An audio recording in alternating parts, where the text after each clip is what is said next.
My boyfriend loved to draw, but I had never seen him sketch me. Erick said he didn't like drawing portraits. Yet on Victoria's birthday, I saw him softly, attentively pencil out a girl raising a crown above her head. 6 years after we broke up, the wedding gift from my childhood sweetheart was entered into an art competition. Sitting among the judges was none other than Erick. His hand clenched the mic in a tremble, while the man holding me by the waist chuckled casually. Regardless of the final score, I sincerely invite all judges to witness our love, tomorrow at noon, at our wedding ceremony. Mr. Erick, will you be attending? Chapter 01. Erick was a brilliant artist. Yet in the 4 years we dated, he never once drew my face. No matter how much I teased or begged, he always refused to put me on paper.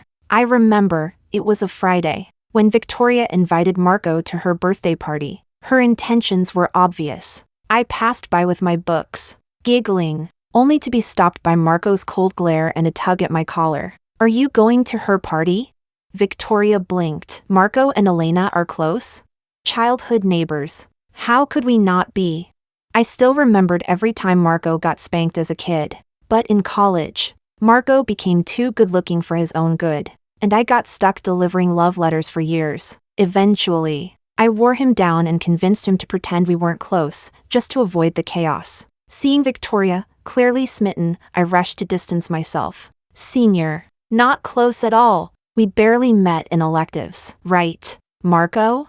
Marco didn't deny it. He just shoved his hands in his pockets and stared at me coldly, like I had betrayed him by not shielding him from another admirer. Later that night, I laughed about it with Erick over dinner. He was picking cilantro out of my bowl when he froze at the mention of Victoria. He looked up, voice low. If Victoria really confesses to Marco, do you want to be there to see it?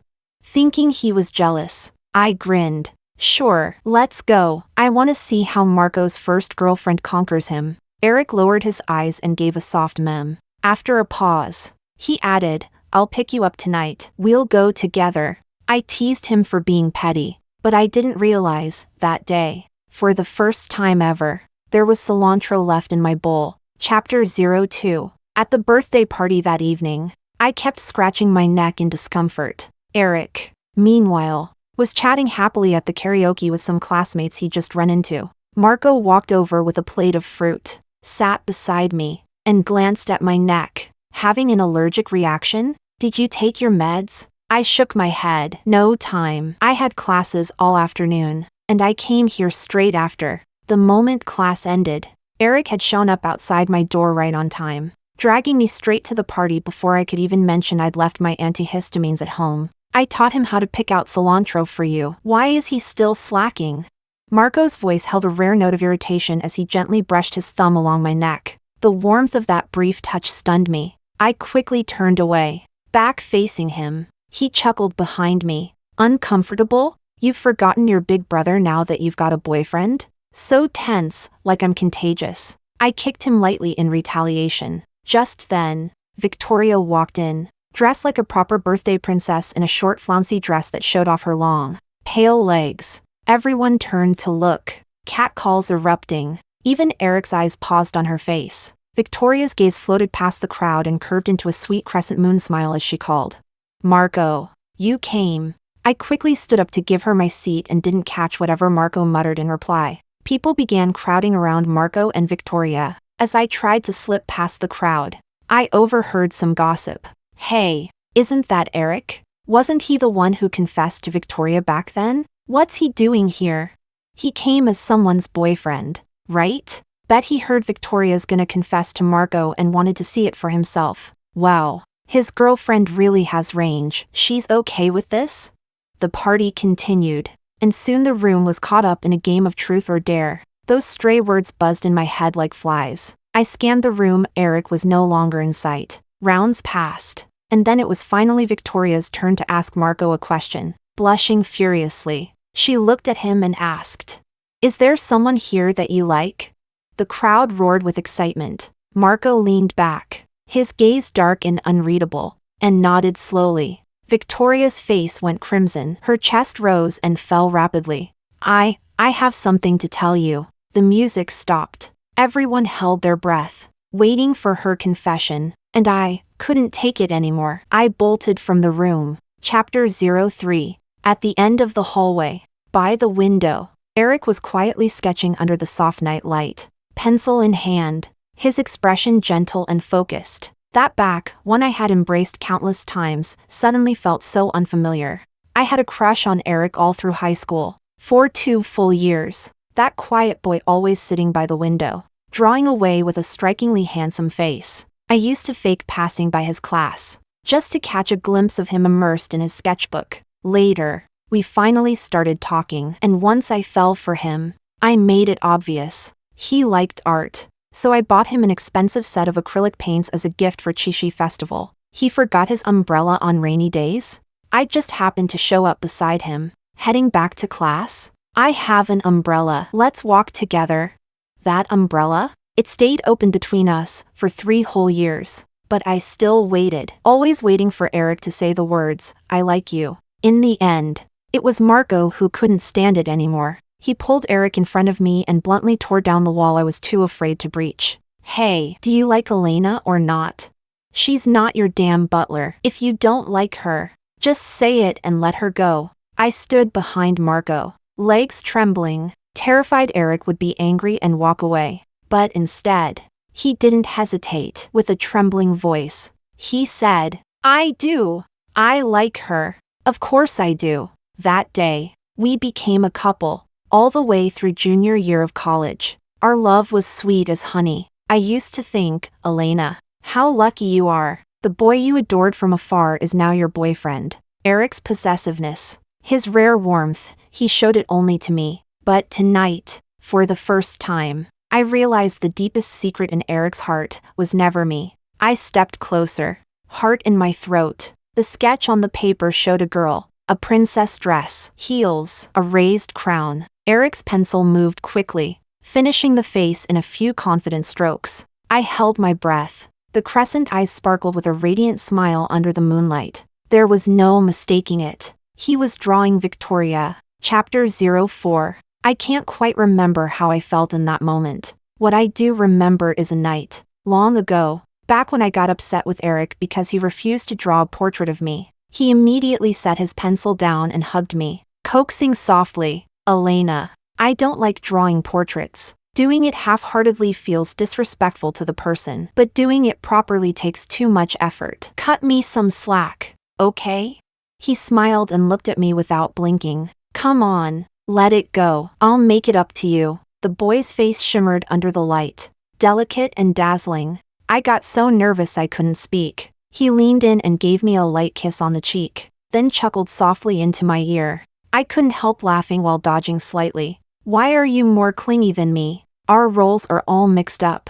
Erick wrapped his arm around the back of my neck, stopping me from pulling away. His tone sweet but unmistakably possessive. "What's wrong with being clingy with my girlfriend? Elena, come closer. Don't hide from me." In that split second, all those sweet memories came flooding back, only to shatter into sharp, cruel pieces that carved out chunks of my heart. I snatched the sketch out of his hand, my voice shaking. "Erick, what do you mean you don't like drawing people?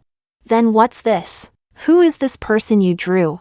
His pupils contracted. He stared at me, stunned. The pencil fell to the floor with a sharp clack. But he said nothing. "When did you confess to Victoria? You said you were coming here tonight to be with me. What was the truth? Erick, what is it between you and Victoria?"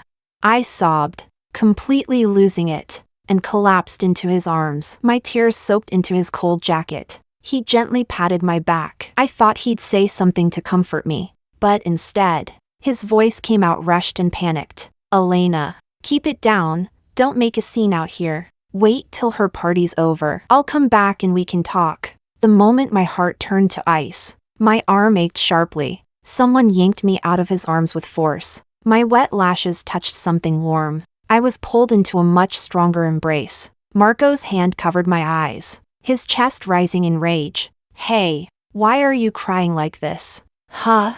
I choked on a sob. The man's hand pressed tighter against my eyes, holding back the urge to punch someone. His voice dropped to a dangerous chill. "And who the hell are you, making her cry like this?" Chapter 05. I've always cared deeply about appearances. Even the tiniest stray thread on a beautiful dance dress would make me want to change into another. So now, after such an embarrassing scene, I was shaking, crying, my legs nearly useless. I gripped Marco's hand tightly, which still hovered protectively in front of my eyes. For the first time, I spoke to him in a near-broken voice. "Take me away. Don't let anyone see me. Just get me out of here." Marco's voice was tense but quiet. "Okay." Then he wrapped an arm around my shoulders, his jacket shielding me completely, through the silky inner lining of his white dress shirt. I could feel the heat of his body, warm and grounding, like it had the power to calm me, all the way to the car. I kept wiping away my tears against his chest, like an ostrich burying its head in denial. Once we were seated inside, I finally lifted my face and looked into the sun visor mirror. My makeup was completely ruined. "Stop crying. It's just a damn sketch." Marco had one hand on the steering wheel, frowning at me. "If you really want one that badly, I'll draw you myself. As many as you want." I closed my eyes tightly, trying to hold back the lump in my throat. My voice came out thick with emotion. "It's not the same. If it were just some random doodle Erick had drawn, I wouldn't have reacted this way. But we'd been together for so long. He said he couldn't draw me, yet he could draw another woman in vivid, loving detail?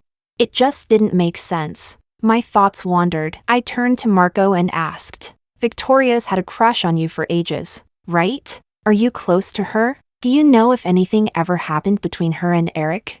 Chapter 06. The night was deep and neon lights flashed around us. Marco's sharp profile, lit by the city's glow, looked colder than usual. "I don't know. We're not close." Then, after a pause, "Now you want to ask me stuff?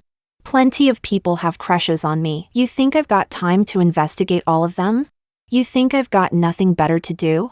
His tone was biting. Marco rarely lost his temper with me these days, so the sudden cold edge in his voice made the fragile calm I'd just managed to rebuild crumble in an instant. "Why are you being so mean to me?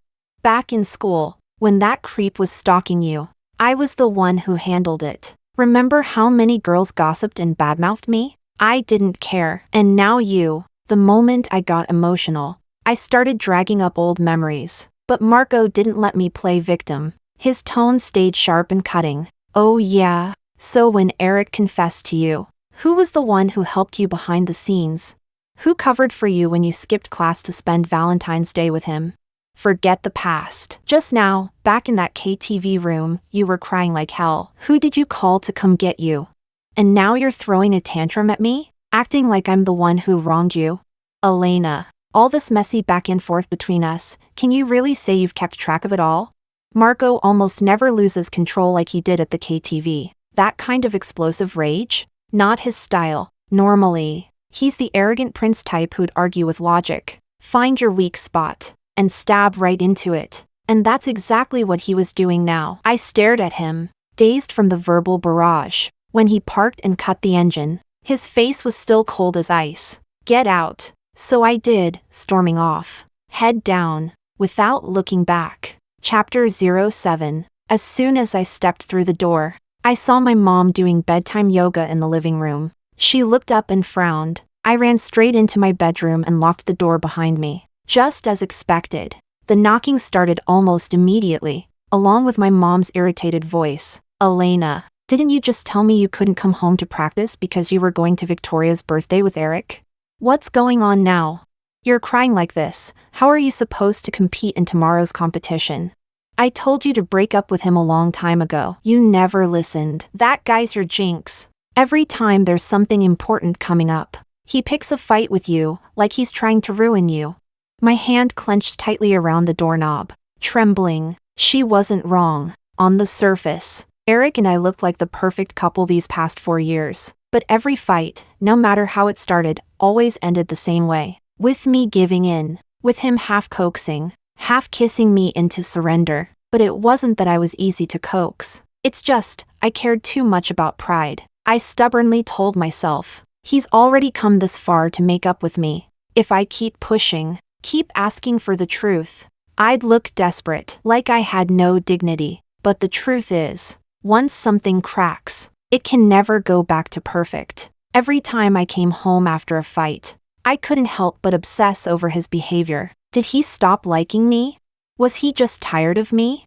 That pain would fester. And then, as if on cue, I'd have some huge dance competition coming up, or a piano exam, or finals. My mom kept close tabs on my academics, and she saw everything. Was this all just fate? A warning sign from the universe?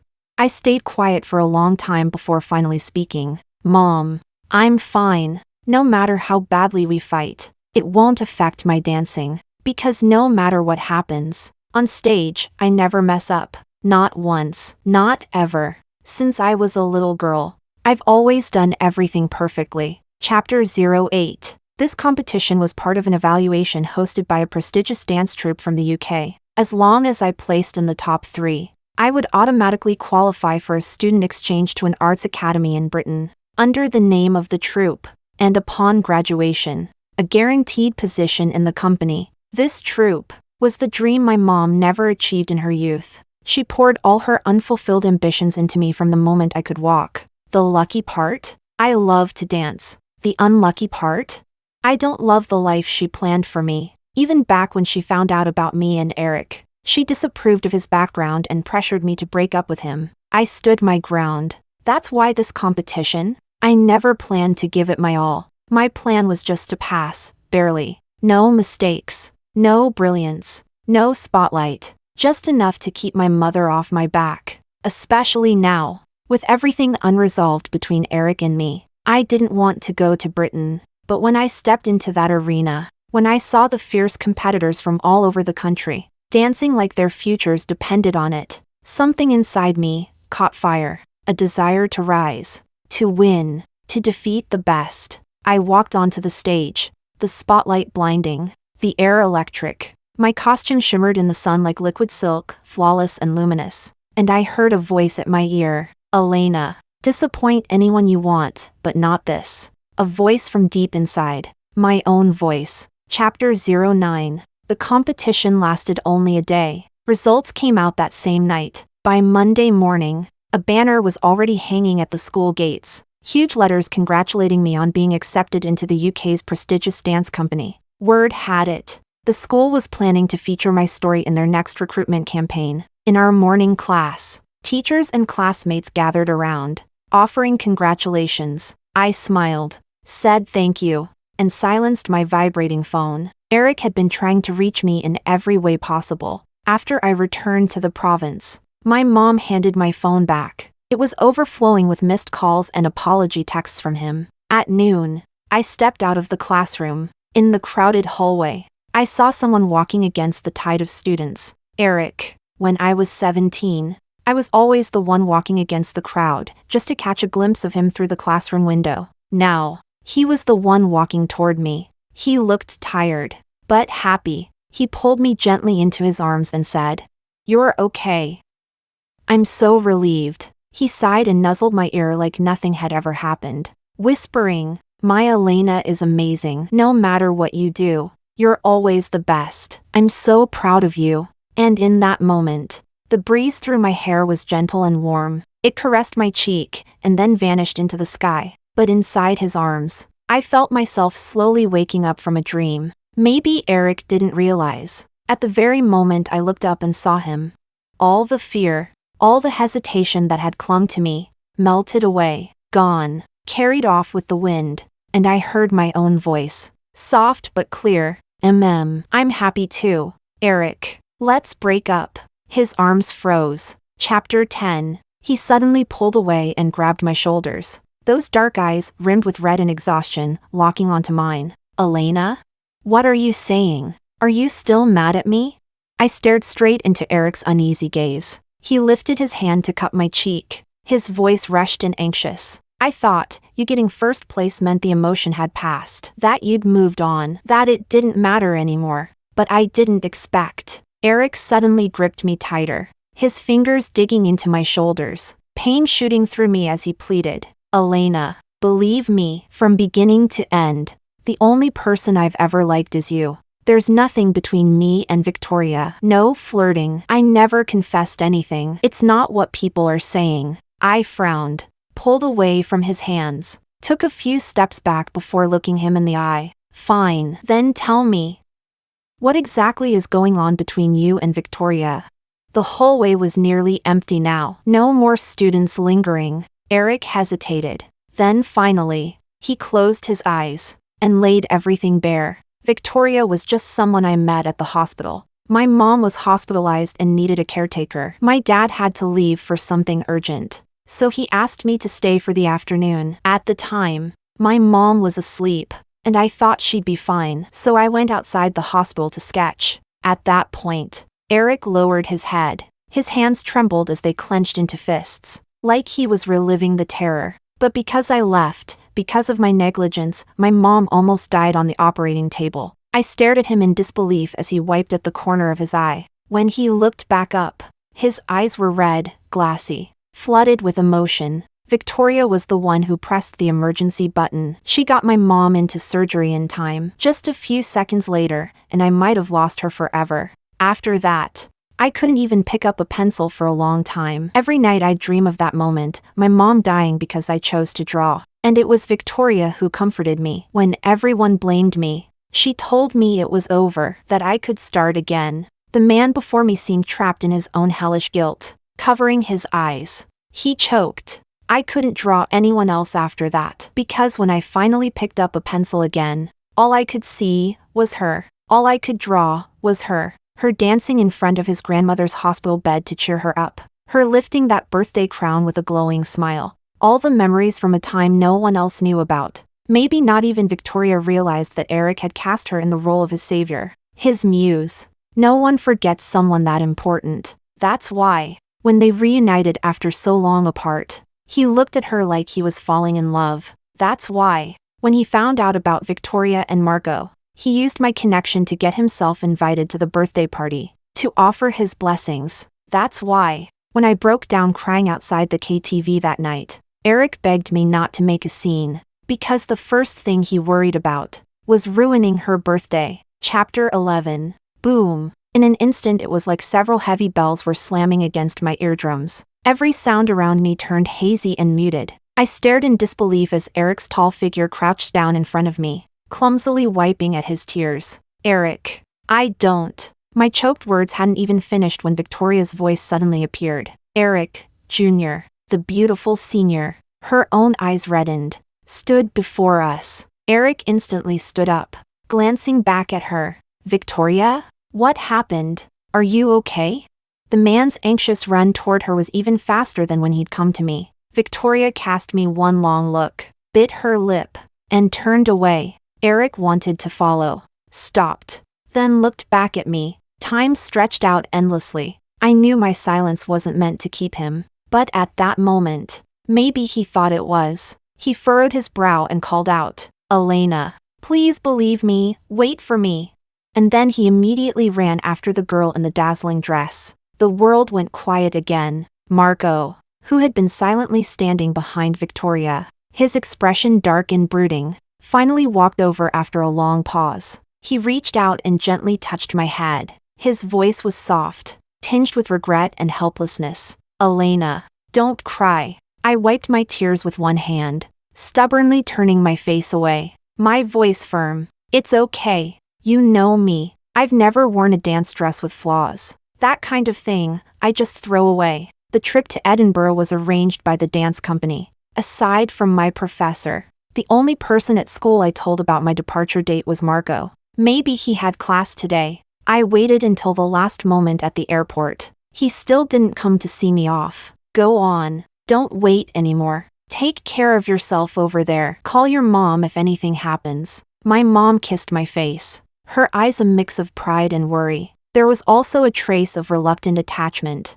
Elena, don't hate me. I have my selfishness, but I also want you to stand on a bigger, grander stage. Family love is always a complicated knot. I couldn't stand her strictness, the way she confiscated my phone whenever it was time to practice, like living under surveillance. Yet at the same time, I saw the hardship of her raising me alone, always running around for me. I couldn't truly resent her. I leaned forward and kissed her face back, hoping, Mom, if you have time, please come see me soon. Chapter 12. Life as an exchange student turned out to be even more hectic than I imagined. Aside from completing coursework at school, I also had to report to the dance company for regular training. After just 1 week of this back-and-forth routine, I realized that, outside of designated holidays, there was barely any time to rest. Marco called me almost every other day to ask how I was doing, what others might consider excessive. I somehow found completely natural.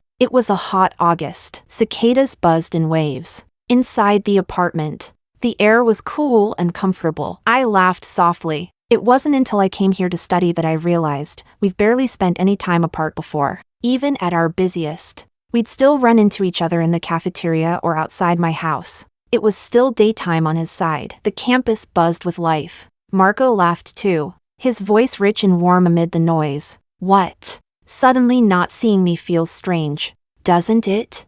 Now you finally know how important I am. I shot back. Who said it's me feeling weird?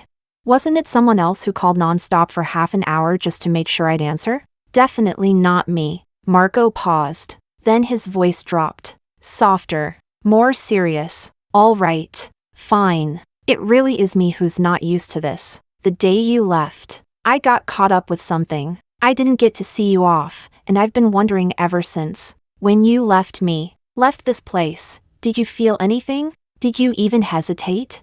The last time I saw Marco was the day I broke up with Erick. We'd fought just before that. But it wasn't a big deal. Marco and I always had this silent agreement: we could argue today and be fine tomorrow. The AC was too strong. I couldn't help sneezing. That almost sounded romantic. But I can't go back. So why don't you come here? If you want to see me, come to me. I'm always here, waiting. If Marco really wanted to, he would have come already. But he had his own responsibilities, graduate school applications, pressure from professors, and his family already beginning to hand him company work. Just like me, his feet barely touched the ground each day. Now, as expected, Marco hesitated before saying, "Now there's just too much going on. I probably can't. A round trip would take 22 hours. By the time I see you, I'd already have to leave." He couldn't come. It was the answer I expected. But as I stared at the night outside my window,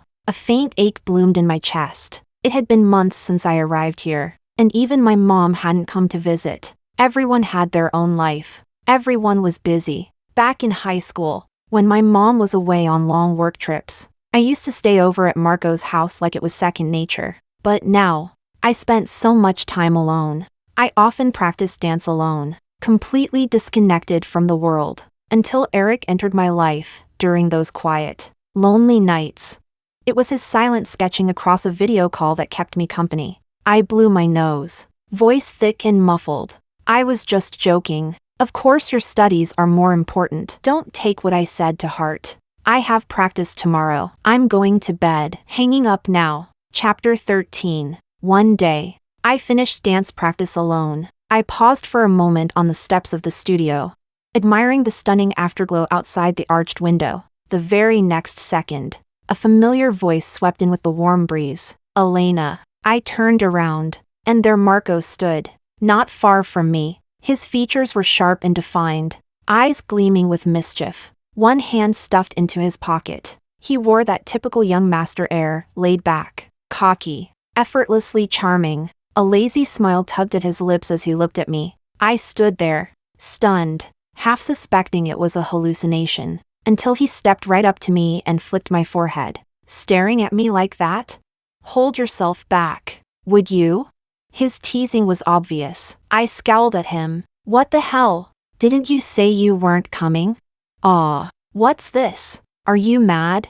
He shook the bag in his left hand, then glanced at the tissue I had crumpled in mine. "I noticed your voice sounded off 2 days ago. I knew you had a cold." He came all this way just because I had a cold?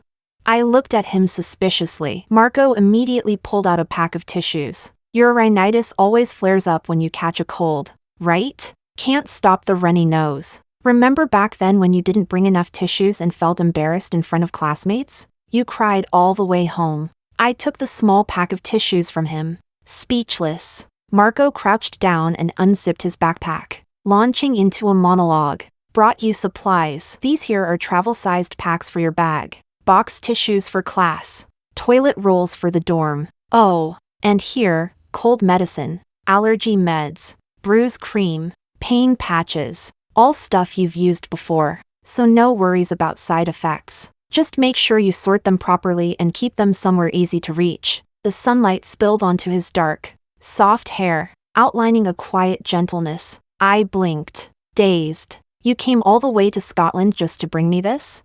What? Can't I? Marco looked up, eyes shining beneath long lashes. I haven't forgotten how scared you are of getting embarrassed in front of others. I rushed this over overnight. Elena, tell me, aren't I good to you?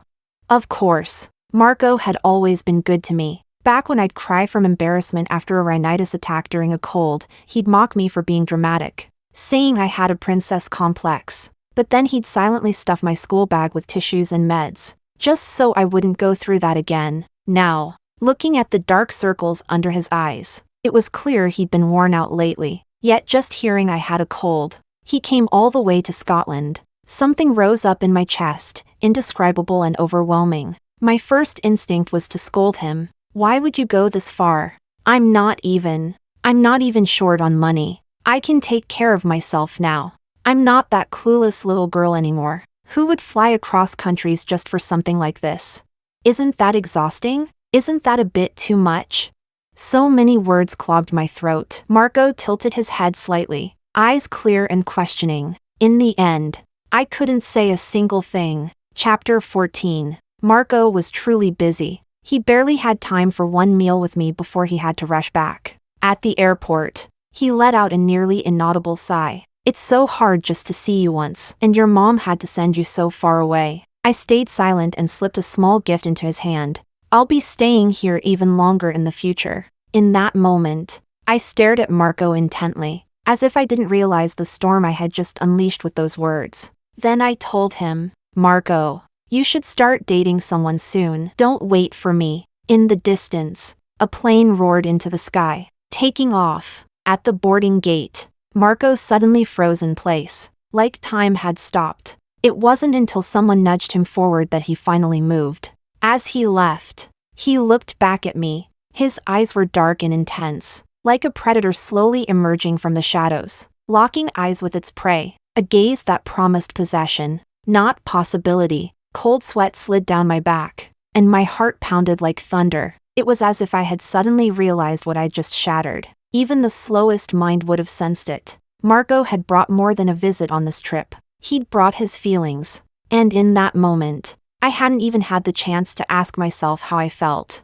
I only knew, instinctively, this wasn't right. But why not? Why couldn't it be right? Me and Marco, was that really not possible? I tossed and turned, thinking it through over and over, until 2 weeks later, Marco suddenly flew back to Edinburgh again. He stood outside my school, tall, broad-shouldered, long-legged, a rare sight among Asian men. He drew plenty of attention. I stared at him, completely unprepared to face him. But Marco, calm and assured, walked straight toward me, lifted my backpack, and looked down. After I went back, I waited for you to reach out first. He looked even more exhausted than before, bloodshot eyes rimmed with weariness. His sharp, arresting gaze fixed on me, expression tense and voice deadly serious. Elena, do you not want anything to do with me anymore? You tore right through my defenses, and then gave me the cold shoulder. Just because I like you? The air around us pulsed with heat, and my heart skipped a beat. How dare he say it out loud like that? Now what was I supposed to do? How could I possibly answer him without letting everything spiral out of control? I took a step back, my mind going completely blank, and stammered, Marco, calm down, don't say things like that. Chapter 15. So I'm crazy because I like you? Marco's voice rose, sharp with anger, his face cold and unreadable. Elena, you're the one who needs to calm down and stop dodging my questions. I know how hesitant you are, otherwise you wouldn't have played that little umbrella game with that guy for 3 years. But I just want to know, what did you mean by what you said that day? The more I stepped back, the closer Marco came. His aura, aggressive, overwhelming, closed the distance in an instant. Do you not like me at all? Then say it outright and reject me. Or do you just think we're in different countries now and it's not practical? But deep down you're not that against me either? I couldn't bring myself to meet the storm of passion churning in Marco's eyes. Instinctively, I just wanted to run, but the man grabbed my wrist firmly. Running again? He clenched his jaw, chest heaving, clearly furious. Right now I'm the one asking you, waiting for your answer. What are you so afraid of? Elena, what exactly are you afraid of? In an instant, I felt several curious gazes on us. I hated being looked at like a spectacle. I yanked my hand free with all my strength, my own temper finally snapping. Marco, are you insane? Can't you confess properly? Why do you have to drag and pull at me in public? I frowned, adding, and who says I'm afraid of you? Yeah, you're the one who likes me. Why should I be scared? Marco stared at me for a long beat. Then suddenly, his brows lifted, and he said, you're not afraid. Then be my girlfriend. What? I hadn't expected him to turn the conversation like that. What is that supposed to mean? You think you can get me without even trying? Marco shot back instantly. Fine. Then let me court you. I almost laughed out of sheer exasperation. For a moment, all my confusion and doubts scattered. I could only focus on provoking him. Don't be so sure of yourself. You really don't know how hard I am to win over. At that, a strange light flickered in the man's eyes. A chill ran down my spine, like I'd just walked straight into a trap. Marco narrowed his eyes lazily, his tone both dangerous and enticing. Elena, I've been preparing for this for a long time. You're welcome to try me. Chapter 16. I'd never seen anyone pursue someone the way Marco did. He was the first of his kind. That day, after confessing his feelings like a firecracker, he rushed back to China.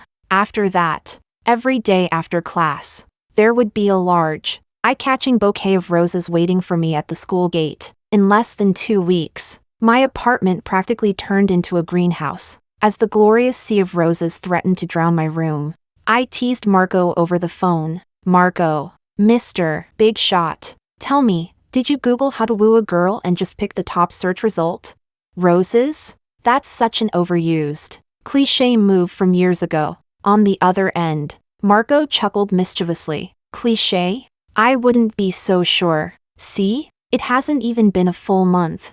And you're the one calling me now. If I sent you rare exotic flowers every day, you'd be too busy guessing which plant was coming next. But now it's perfect. You're sitting there thinking about how dull and old school your annoying suitor is. And that means you're thinking of me every single day. So yeah, sometimes the classics work best. I didn't expect that to be his angle. Momentarily at a loss, I could only grumble in return. Well, I'm totally sick of roses now. You know, ever heard of too much of a good thing? Noted. He chuckled softly, as if genuinely trying to soothe me. Don't be mad, okay? I'll come up with something else. And from that day on, the roses stopped, but they were replaced by even more exotic and flamboyant blooms. Marco started calling me 3 or 4 times a day. Sometimes he'd call just to ask what I had for lunch or whether I ate properly, then hang up immediately. One day, he even woke me up from a nap. I picked up the phone in irritation, but he immediately pleaded pitifully. I flew all night. I'm starving. Be a good Elena and open the door and give me a bite to eat. Please? I sobered up instantly, rushing around to tidy up the clothes rack, desk, and everything messy. Then I finally opened the door. Outside, the man leaning against the frame looked perfectly sharp, energetic, and stylish. He eyed me and stifled a laugh. You made such a racket tidying up. Did you bump into the desk leg? Doesn't it hurt? We're so close. Why are you still trying to act like such a proper host? Chapter 17. Pack up your stuff and get out. I said it with a dark face. Naturally, Marco refused. He was so tall that he simply blocked the doorway with his long legs and squeezed himself inside. No way. I came all this way just to stay with you. Every time I have a break, I can't help but miss you like crazy. He dropped his luggage, glanced around my nearly empty living room, and frowned. Where are the flowers I sent you the other day? Sold them. Sold them? Why would you sell flowers? Are you short on money? coming out of the kitchen with bowls and chopsticks in hand. I gestured toward the window. On the lawn behind the apartment, groups of children were happily clutching flowers. Every kid who got one was beaming. It's the kids from the orphanage. They didn't have flowers. Today's Children's Day. 2 flowers for 1 song. They love it. Then something occurred to me and I curved my lips into a smile. I've been listening to their songs all morning. Came back for a quick break. And look, you just arrived. How about you help us watch the stall this afternoon? Marco froze, practically grinding the words out between his teeth. Elena, I came here to go on a date with you. You want me to fly 11 hours just to sell flowers? I bent over laughing, unable to stop myself. Outside, the sunlight was dazzling, and the flowers in the children's hands looked especially bright. Time with Marco always felt like this: banter, teasing, little arguments that dissolved quickly. In my memories, he was still the boy next door who used to hold my hand on the way to dance class and bounce around outside the window trying to sneak peeks at me practicing. One night, I looked up and saw heavy snow falling outside my window, and on the other side of the video call, the man with black hair falling over his brow sat seriously marking passages in a finance book with his long fingers. It hit me all at once: the person now keeping me company through every lonely night had already become Marco. As if throughout all these years, from childhood until now, we had always been there for each other, no gaps, no intrusions from anyone else. Chapter 18. Years slipped by in a flash. The day I became an official dancer and performed with the troupe in Paris, Marco sat in the very first row of the theater, dressed in an impeccable suit. Compared to the rest of the audience, who came in everyday clothes, he was certainly overdressed. But when I leapt under the spotlight in my luxurious blue silk dress and met Marco's amazed, love-filled gaze, I understood perfectly. This man couldn't care less about the curious stares from others. He only wanted to appear, in all his formality, as the most important person in my life, attending my first performance on a world stage. After the show, Marco came to give me flowers and then pointed behind him. Walking in from the door was my mother, equally solemn in her presence. Since I'd gone abroad, she'd hardly ever found time to see me. But when she hugged me, tears dripping into my collar as she said how proud she was, I trembled uncontrollably. Mom, everything you wanted me to do, I've done. She nodded through her tears, and suddenly I took Marco's broad hand and interlaced our fingers. Marco, for once, looked surprised. His beautiful eyes locked onto me under my mother's astonished gaze. I smiled. And also, Mom, let me officially introduce you. This is my boyfriend, Marco. Parisian neon lights flickered in the night. For the first time in ages, Marco and I had an evening together. After graduation, we were both busier than ever, often apart. That night Marco wore a constant smile, now and then glancing down at our interlocked hands. Elena, you really ambushed me. What do you mean? I smiled too, looking at his striking profile, breathtaking in the lamplight. How did I ambush you? He gave a mock-annoyed snort. If I hadn't happened to be dressed formally today, meeting my future mother-in-law would have been a disaster. My mom has always liked you. What are you afraid of? Being a childhood sweetheart isn't the same as being the boyfriend. What do you think I'm afraid of? Marco tilted his head toward me, his eyes full of bright love. My heart raced. I curved my lips, teasing him. What's different? You've just changed titles. We're still the same with each other. True. Marco suddenly turned plaintive. But what can I do? You know me so well you can even tell when I'm about to steal a kiss. It's been our first day officially together, and I still haven't kissed you. It's just like before. I shook our joined hands and laughed, thinking back to the day he stormed in to confess. He and this gentleman beside me seemed like 2 entirely different people. Do you want to kiss me? I stopped in my tracks. Marco didn't speak. He simply stood before me, looking down with narrowed eyes. The next instant, he lifted my chin and kissed me, just before our lips met. His burning breath brushed my cheek. Are you going to refuse? I tilted my head up to meet him, my voice full of feeling. I won't refuse. I want the stars. I hadn't expected the man to lose control because of this. I hadn't expected myself to go dizzy, to lose all reason. That night, far from home, our bodies tangled in aching tenderness. Outside the floor-to-ceiling windows, Countless stars swayed and tumbled into my eyes. And there was one star, impossible to resist, whose mouth moved from my neck downward, breathing fast, exploring the deeper reaches of the universe. He forced me to call his name again and again. I refused. I begged. But his attitude was ruthlessly unyielding. He only took, recklessly, until at last I swallowed the star whole. Chapter 19. The year I prepared to marry Margot. I returned home and moved into his house. Sunlight flooded the living room in golden sheets. By chance, I pushed open the door opposite the master bedroom. The smell of paint instantly filled my nose. I stared at the studio in disbelief, hardly able to trust my eyes. Memories I thought were buried rose up in a rush. Every second I'd spent with Erick as a teenager had carried that same inescapable scent of paint. Erick had been a tireless painter. When I decided to leave back then, I'd done it cleanly, changed my phone number, shut down my social media, left nothing behind, running straight toward a future built on sweat and discipline. Busy, fulfilling days had almost made me forget those reckless years. I'd never known Margot had also fallen in love with painting, enough to build a studio at home. What are you thinking about? A pair of lean, strong arms wrapped around my waist. I stared blankly at the half-finished portrait on the easel. You painted this? When did you start liking painting?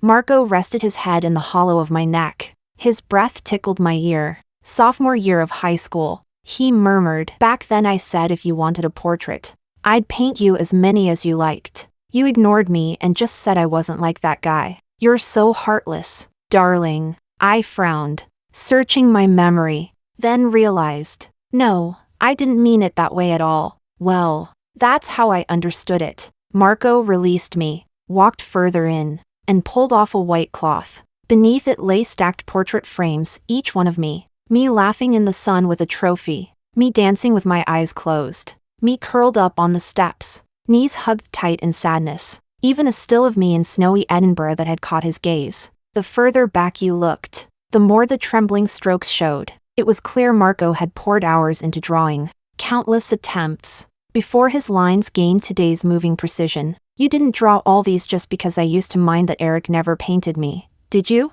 I asked in surprise. Margot tossed aside the cloth, a self-mocking smile tugging at his lips. Not only to comfort you. Once upon a time, a foolish boy saw the girl he liked sneaking off to watch another guy sketch, and thought maybe one of her conditions for liking someone was knowing how to draw. So he secretly enrolled in classes, studied behind her back, imagining that one day he'd be good enough to shock her, move her, and finally win her heart. The sourness in my chest tipped over. I bit my lip, stepping closer, not knowing what to say. Margot's lashes lowered. He bent down, slender pale fingers brushing the drawn face of my unhappiness. I always looked down on Erick. His voice deepened. But later what? I gripped his cold hand. He turned, lifted my wrist, and pressed a warm kiss to my bones. Elena, painting is really hard. The world spun. He scooped me up. Spring tides filled the bedroom. Back in my country, meeting old acquaintances was inevitable. I just hadn't expected it so soon. The very next day at the bridal shop I ran into Victoria. Her long skirt swayed as she clung to the arm of an unfamiliar man, smiling brightly. When she saw Margot and me, she clearly froze. I had no wish to reminisce, but she called out, Elena, you're back. Can we talk? Just the two of us. Chapter 20. Victoria was as stunning as ever. Just sitting in the cafe was enough to draw stares. Senior, what did you want to talk about? You're still calling me senior? Then I guess you really don't hold a grudge over the past. She let out a sigh. I didn't expect you to leave so decisively back then. No one at school even knew when you were leaving, let alone how to contact you. She paused. Margot must have known, but Erick kept pressuring him, trying to find a way to see you. He never gave in. I had no idea the two of you were so close. There was a faint accusation in her tone, and to be fair, I had lied to Victoria first. After a moment's thought, I replied, I hid it for a reason, but it was never to hurt you. I'm sorry. Victoria looked startled, then shook her head with a smile. You and Margot really are different. Back then, I let jealousy and shame get the better of me. I asked him the same thing. He just coldly told me, whatever happens between you two is none of anyone else's business. Besides, he never saw me any different than the sea of girls chasing after him. She lowered her gaze. Do you know how painful that was? I've always been proud, admired. No one had ever looked down on me like that. He made me feel so pathetic, so I wanted him to know what it's like to be thrown away like he didn't matter. That's why I went to find Erick that day. Erick had always seen me as the person who saved his mother. He once swore that no matter what, if I ever needed him, he'd come to me. I never really used that until that day. In front of Marco. I pulled Erick away from you. That was the first time, and it was also the last. It hit me like a flash of lightning. I suddenly recalled how Marco's expression had held deep frustration when he came to comfort me that day. At the time, I thought he was just regretting provoking Erick into confessing. But now I realized he probably never imagined Erick would so easily abandon me with just one word from Victoria. I nodded slowly. I understand now. Is there anything else you wanted to say?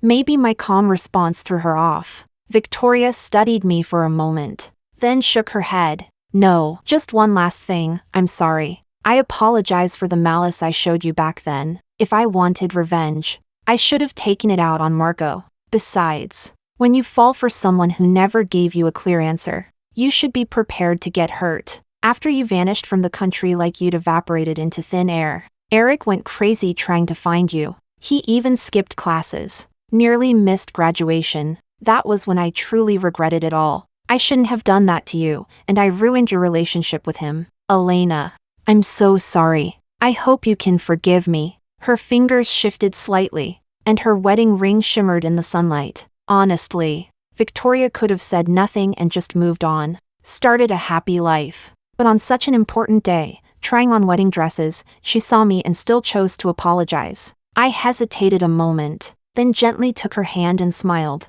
It's okay, I'm over it. You should forget the past too. Congratulations on your wedding, bride-to-be. As we went our separate ways, I realized Marco was chatting casually on the street with Victoria's husband. When Marco came back, he was clearly smug. Getting along well with someone else's husband? I asked.